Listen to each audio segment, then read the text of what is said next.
Okay, so maglagay tayo ng olive oil, garlic, medyo madami-daming garlic, and then yung chicken. Pwede rin walang chicken kung wala kayo. And then vodka.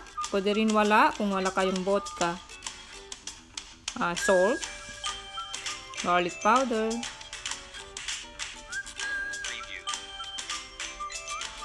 And then lutuin lang natin yung chicken. So ito yung ginamit naming pesto. Binili namin to sa Costco. Mga 1 and 1 cup. Or 2 cup. Pwede rin. Tansya-tansya lang po yung ating sukat. Then heavy cream, mga 1 cup.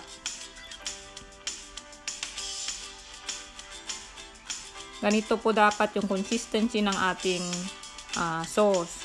And then next, yung ating pasta. So ito po yung ginamit naming pasta. Pwede rin po kayong gumamit ng ibang klaseng pasta. So ito na po yung ating pesto pasta ni Daddy Glenn. Then top it with Parmesan cheese. Thank you for watching!